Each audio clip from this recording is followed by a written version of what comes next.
400,000 square kilometers, bigger than all of Germany, and almost nobody knows it exists. There are no roads here, not one, not a single highway, not a single bridge, not a single stretch of paved ground connecting one village to the next. The wind can drop the air to minus 62 degrees Celsius, cold enough to freeze your eyelashes shut between two blinks.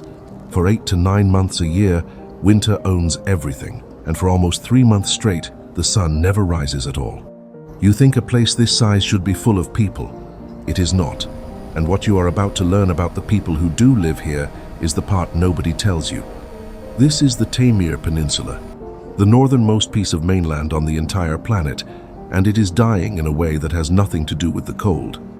Look at a map of Russia and let your finger slide north, past the cities, past the last train line, past the Arctic Circle, and keep going. 500 kilometers north of that circle, 1,000, 1,500.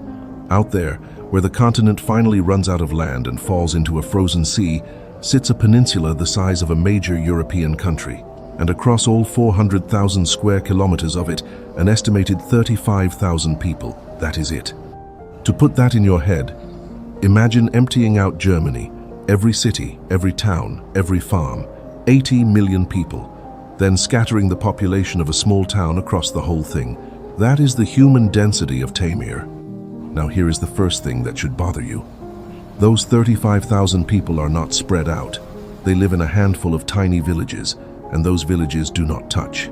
There is no road between them. Each one sits alone on the tundra like an island in a white ocean. Think about what that actually means. If you live in one of these settlements and you want to reach the next one, you cannot drive. There is no road to drive on. In winter, you take a snowmobile across hundreds of kilometers of open, frozen ground, or a vehicle that crawls over ice. In summer, when the top layer of the permafrost thaws into a swamp of mud and meltwater, you take a small boat down a river, if there is a river going your way. And when none of that works, you wait. You wait for a helicopter. That is not an exaggeration. For much of Taymyr, the helicopter is not a luxury, it is the road. Flights run between the few hubs and the remote settlements, and they fly when the weather lets them. When a storm rolls in, the sky closes. And when the sky closes, your village is sealed off from the rest of the human race until it opens again. A medical emergency in a place like this is not measured in minutes. It is measured in whether the weather will let an aircraft land at all. Hold that image. People living their entire lives in places you can only reach by air, in weather windows that the Arctic decides to grant or deny. And for a large part of the year, they do all of this in the dark. This far north, the sun does not just set early, it disappears completely. For something like 85 to 100 days, the polar night swallows the peninsula, and there is no sunrise at all, not a dim one, none. Children go to school under artificial light and come home under stars. The world shrinks to the reach of a headlamp and the glow of a window. Then, months later, the opposite arrives, and the sun refuses to set for weeks, hanging low and circling the sky at midnight. A human body was not built for this. The people of Taymyr live their whole lives swinging between total darkness and endless light, on ground that never warms. Now you understand the geography. Here is where it gets human. Somewhere in those islands of ice lives one of the smallest peoples on Earth. They are called the Nganasan, and according to the most recent Russian census, there are roughly 687 of them left. Say that number again, 687. That is not a village. That is not even a large school. That is an entire ethnicity, an entire people with their own bloodline, their own gods, their own way of reading the land, and you could fit every single one of them into a few city buses. Subscribe to Impossible Lands, because what is disappearing out here is not just a number, and before this is over, you will understand exactly what the world is about to lose. The Nganasan were not always this rare, but they were always few. For thousands of years, they were the northernmost people of the Eurasian mainland. They lived farther into the Arctic than almost any other group on the continent, following the herds across the open tundra, surviving in a place that should not, by any logic, support a human culture at all. They are believed to be among the most ancient inhabitants of this land, descendants of hunters who walked this tundra when much of the world was still locked in ice. For most of their history, they did not even live in fixed villages. They moved with the seasons and the animals, sleeping in conical tents of hide and pole, reading weather in the sky and direction in the snow, carrying everything they owned across a frozen world on the backs of their own herds. And now they are almost gone. Their old world was not only physical, it was spiritual, and it was specific. The Nganasan kept one of the last living shamanic traditions in the Arctic, a way of understanding sickness, weather, birth and death through spirits tied to this exact land, this exact ice, these exact animals. That knowledge was never written down. It lived in people, and it passed from voice to voice, which means it could only survive as long as there were voices to carry it. And that brings us to the part that stops your breath. It is not the number of people, it is the language. The Nganasan language is not borrowed. It is not a dialect of Russian.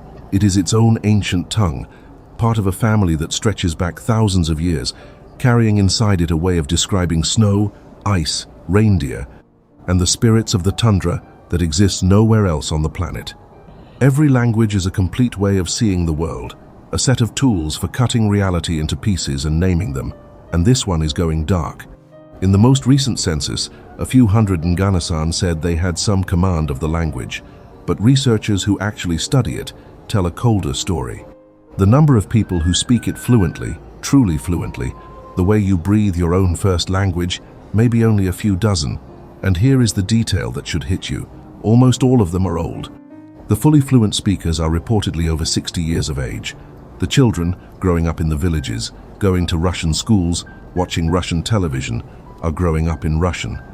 Do the math that nobody wants to do. When those elders are gone, the language goes with them, not to a textbook, not to a recording somewhere. It goes into silence. A way of thinking that took thousands of years to build can disappear inside a single human lifetime, and it is happening right now, in real time, in villages you cannot drive to. That is the contradiction at the heart of Taymyr, a land big enough to swallow a European nation, holding a people small enough to fit in a single room. You might think a place this empty would at least be quiet. It is not, because for part of the year, Taymyr is the stage for one of the last great animal migrations left on Earth. Across this tundra, wild reindeer move in numbers that are hard to even picture. Not the tame, herded reindeer of a postcard, wild ones. And not long ago, Taymyr held the largest wild reindeer population on the planet. We are talking about a herd that, at its peak, was estimated at around 1 million animals. A living river of bodies and antlers and breath, flowing across the open land twice a year, traveling distances that would carry them from one country to another, hundreds upon hundreds of kilometers between their winter ground and their calving ground. Picture it. The ground itself seems to move, tens of thousands of animals at once, hooves clicking, breath steaming into the freezing air, crossing rivers in a churning mass, climbing out the far bank dripping and steaming and running on. This is one of the last places on Earth where mass migration across open tundra still happens at this kind of scale. The way the whole planet used to look, before fences, before roads, before us. And where the reindeer go, the hunters follow. Wolves shadow the edges of the herd for days, picking off the weak and the slow and the young. Arctic foxes trail behind in the snow to scavenge what is left. On the coasts and the sea ice, polar bears patrol a frozen world of their own, the largest land predators alive, hunting at the very edge of where life can exist. This is not a nature documentary's gentle wilderness. This is a working Arctic food chain, ancient and merciless, running on routes the animals have used for longer than humans have had writing. And it is the same migration the Nganasan followed for thousands of years. Their entire existence was wrapped around it. The herd was their food, their clothing, their shelter, their calendar. When the reindeer moved, the people moved. Until the 20th century reached them. In the 1930s, the Soviet state arrived even here, at the top of the world, and decided that nomads should stop being nomads. Families who had followed the herds for thousands of years were pushed into fixed settlements, just a handful of them, small clusters of houses on the open tundra. The men were put to work hunting to supply meat to the south. The women were set to sewing. A people whose entire identity was movement were told, by force, to stand still. And once you stop moving with the herd, you stop living inside the migration. You watch it from a window instead. That break, from a life carried across the ice to a life waiting in a village, is where the slow unraveling really began. But you noticed I said the herd was the largest. Past tense. Here is the part I need you to sit with. That river of 1 million reindeer is collapsing. Within the span of about 2 decades, the Taymyr wild reindeer population has fallen off a cliff. The most recent estimates put the survivors at somewhere around 100,000 to a couple 100,000 animals, down from roughly 1 million. In one human generation, one of the greatest gatherings of wild mammals on the planet has lost most of its numbers, and the reasons are exactly the ones you would fear. Poaching is a major driver. Hunters target the largest animals, and not for meat, but for their antlers, killing the strongest members of the herd and gutting the population's future. At the same time, the climate is turning against them. The Arctic is warming faster than almost anywhere on Earth. Rivers that used to stay frozen during the migration now break open earlier in the spring. When the herd reaches a river that should be solid and finds it running, the crossing turns lethal. Newborn calves, too small and too weak to fight the current, are swept away and lost before they ever reach the other side. So the same warming that is thawing the permafrost is drowning the calves. The same forces are pressing on the animals and the people at the same time, in the same place, on the same land. The migration that built the Nganasan is failing at the same moment the Nganasan are. Now step back and see what is actually happening here, all at once. A territory bigger than Germany, with no roads and almost no people. A culture of fewer than 700 souls, speaking a language that may not survive its own elders. And a migration of wild animals, once the largest on the planet, shrinking year after year. 3 things vanishing on the same frozen ground. The space, the people, the herds, all of it thinning out under the same Arctic sky. And the cruelest part is how quiet it is. There is no single catastrophe here, no dam bursting, no fire, no flood you can point a camera at. Just a slow fading. The kind of disappearance that does not make the news, because it happens in places you cannot reach, to people you have never heard of, over years instead of seconds. There is something else the cold does here, something that turns the disappearing into permanence, the permafrost. The ground under almost all of Taymyr is frozen solid, not just on the surface but deep down, and not just in winter but year-round. It never fully thaws. That frozen ground is why no trees grow anywhere on the peninsula. Roots cannot push through it, water cannot drain through it, and so the whole land stays treeless, an open plain of low tundra rolling all the way to the sea.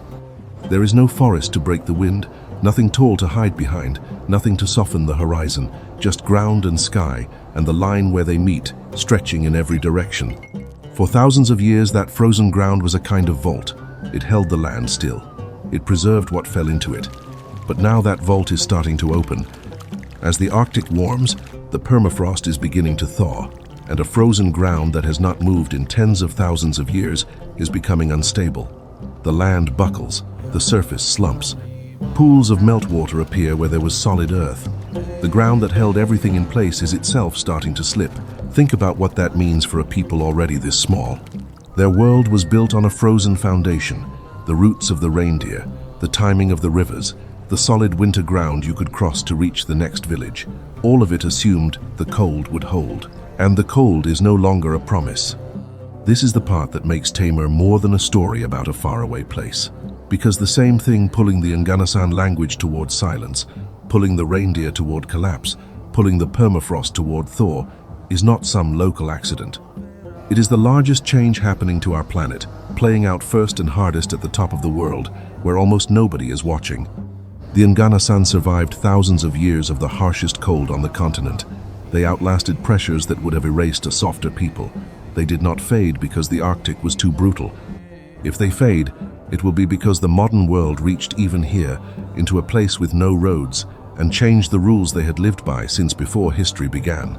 A people who conquered the coldest frontier on Earth, undone not by the cold, but by everything that came after it. So here is what I want you to carry out of this. Somewhere on a peninsula bigger than Germany, in a village you cannot drive to, an old man may be one of the last people alive who can think in a language thousands of years deep. He remembers the shamans. He remembers when the reindeer covered the land like a moving sea, and when he closes his eyes for the last time, all of it closes with him, a way of seeing the entire world folding shut. No road leads there. No camera waits. The wind just keeps moving across 400,000 square kilometers of frozen ground, exactly as it always has, indifferent to what is being lost beneath it. The land will still be there, empty, frozen, enormous. The question is whether anyone will be left to call it home, and whether anyone, anywhere, will even notice when the last word in an ancient language is finally spoken into the snow. If a culture disappears in a place no one can reach and no road leads to its funeral, did the world ever really know it was there? Subscribe, hit the bell, and I will see you on Impossible Lands.